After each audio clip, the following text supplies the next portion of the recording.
quite a few of you wanted to hear about the time that I pulled a senior prank, aka the Ketchup Bandit story, so, story time. My senior prank came into existence solely because I was petty.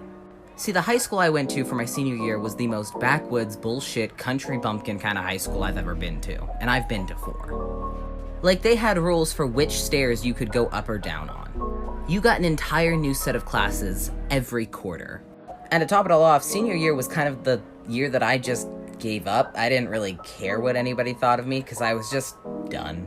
Anyways, picture this. It's free period. Every day, the entire school got 1 hour for free period where you could do whatever you wanted. That was the time to have lunch, do activities, go to clubs, things like that. So I'm sitting at lunch, I'm enjoying myself. I am enjoying my one break of the day, and then all of a sudden over the intercom I hear, all seniors must report to the gym. All seniors must report to the gym. Y'all had to take my one fucking break. Okay, great. And we weren't allowed to eat in the gym, so I had to throw out the rest of my lunch and go to gym. Anyways, senior class arrives at the gym. We're all sat there, kind of like, what the fuck is going on? Not really sure what's happening. And then the principal walks out. And I think, oh, great, this is gonna be one of those don't do drugs at prom announcements, isn't it? That's what I had to lose my lunch for. Fuck me. So the principal comes out and goes, all right, boys and girls, I have something very important I need to talk to you about. And I was like, I'm sure you think you do. I'm sure it's not gonna be as important as you think it is, but carry on. He goes, I know it's senior year. It's the year to have fun. It's the year to relax and be yourselves. I understand that. But this school has been prank-free for 10 years, and we're gonna keep it that way. Do I make myself clear? And I'm sat up in the bleachers like, really? You took away my free period for this? To address a problem you haven't had for 10 years. You done fucked up. Now you're having a prank this year, motherfucker. And you'd think that'd be the end of it. No. No, he kept us for 30 fucking minutes talking about how we as students should have pride in our school and we should protect our school from the ravages of prankers. You for real? You for serious, my guy? What the fuck? I spaced out like 5 minutes after he told us we weren't allowed to prank, and that's what the assembly was about. I just checked the fuck out and started plotting a prank because fuck that guy. See, I'd never pulled off a school prank, but I needed to do something that 1, couldn't be traced back to me, 2, would keep people talking about it for a while, 3, wasn't destructive enough to warrant police involvement, and 4, was free, cause I was a broke bitch. So when the assembly ended, I went back to lunch, hopefully to get some more food, because I was annoyed that my food had been ruined, and as I was in the lunch line, I saw ketchup packets, and suddenly, an idea. But in order to find out what that idea was, you're gonna have to go to part 2. Part 2 of the Ketchup Bandit. So as you probably guessed from the story title, my prank involved ketchup. And at the time, I was still femme presenting, so I had access to the women's restroom. So as quickly and discreetly as I possibly could, I grabbed a shit ton of ketchup packets.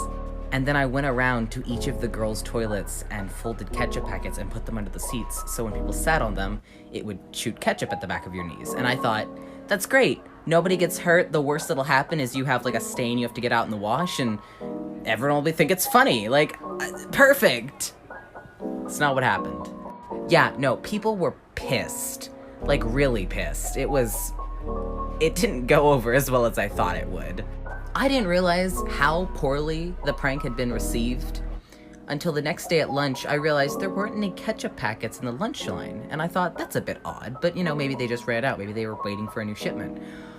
Until an announcement came over the intercom. The vice principal came over the intercom and said, attention students, you're probably wondering why there aren't any ketchup packets in the lunch line. And I thought, yes I am. Please elaborate. And she continued on to say, there was a malicious attack on the girls' bathrooms yesterday. And until the perpetrator comes forth, there will be no more ketchup in this school. I was stunned. I sat there at my table, looking at my sad ketchupless hot dog and thought, this means war. So I whipped out my phone and texted my mom, you're not gonna believe what just went down. Side note, I had told my mom I was pulling the senior prank, and she thought it was hilarious. She responded with, what's wrong? What happened? And I said, they took away the ketchup. They confiscated the ketchup. The ketchup is now contraband, and I am pissed. And my mom was like, yeah, that seems like a bit of an overreaction. They probably shouldn't punish the whole school for the acts of one person, but, you know, what are you gonna do? And I was like, this means war. I have to enact my revenge. She was like, well, what do you want to do? There's not much else you can do at this point except confess. And I was like, no. I need to make a statement. I need to make this burn as much as them taking away my ketchup has burned me. And then I was hit with the most brilliant idea. I texted her again and I said, Mom, I know what I want to do. And she said, do tell. And I said, I want to write in giant letters made of ketchup, "Catch me if you can," on the sidewalk in front of the school. And you know what my mother's response to that was? You should spell it Ketch, like ketchup. Take my credit card and go to Walmart. So I did. Find out what happens next in part 3. Part 3 of the Ketchup Bandit story.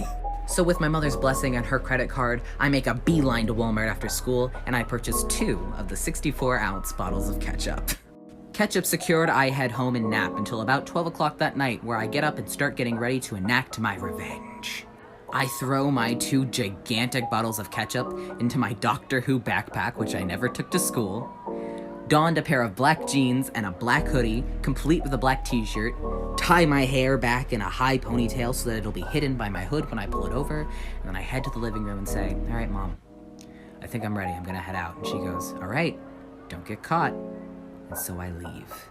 I hop in my car and start driving. Now, because I'm ADD and I'm absolutely shit with directions, I do this thing where I create little mental landmarks, where I assign a location to a specific tree or storefront that lets me know I am in the vicinity of certain things. And because of this, I knew that just down the road from the school was an abandoned Mexican restaurant. So once I got a bit closer, I switched off my headlights and turned into the Mexican restaurant's parking lot and parked behind the building so that nobody could see my car from the road and nobody could see it from the school's parking lot.